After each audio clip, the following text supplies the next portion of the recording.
Over the next few minutes, I am going to explain the history of film and editing to you and show you some examples. Following this, I will give you my opinion and then it's up to you to form your own. Taking it back to the 1890s, it all kicked off with the Lumiere brothers. These pioneers really started the film industry. They invented a device that incorporated a printer, camera and projector. They named this device the cinematograph. This device allowed them to record videos and then screen these videos to people. Their first video they shot was of people leaving their factory in 1985. This was a long shot of them leaving the factory with no intercuts. The film was no longer than a minute long. This might seem short and simplistic to us today, however back then this was revolutionary. They then went on to shoot another piece named The Waterer Watered. This piece was very stage-like. The actors came on from the side of the frame and the main focus was in the centre of the frame. As you can see, this piece is also one single long shot without any intercutting. Here is a piece I shot to show this.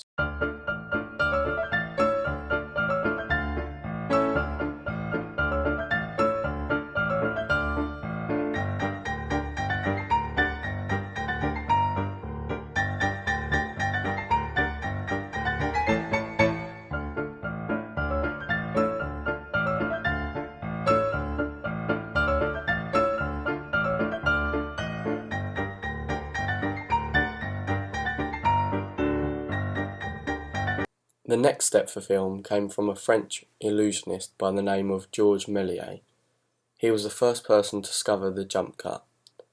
He came across this accidentally when his camera jammed during filming, and by the time he had got it working again, the actor had moved.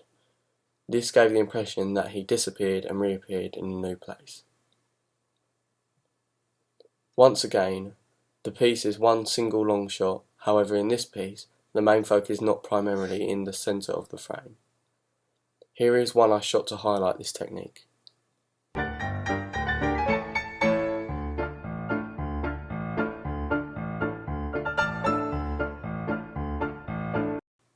Moving into the 1900s, we come to the development of the close-up. This was developed by an American producer and director, Edwin Porter. The film was called The Gay Shoe Clerk. As you can see, a close-up has been intercut between the long shot to emphasise the raising of the skirt to show her ankle. See how there is only two shots, the long shot and the close-up. The piece is yet again theatre-like and the actors come on from the side of the stage. Here is one I created to demonstrate this technique.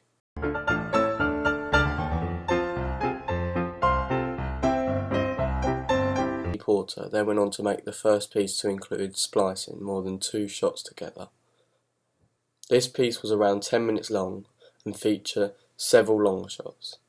However, there was no cutting in between shots and some of the shots would seem quite long to a modern day audience. However, this was all they knew back in the day. This was followed by continuity editing.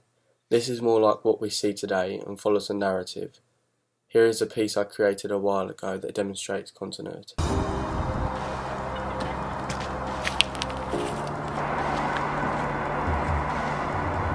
This was then followed by montage editing.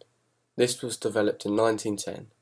Montage editing is the splicing of clips together to show time passing in a quicker, more efficient way. A nice example of this is the montage in Rocky IV.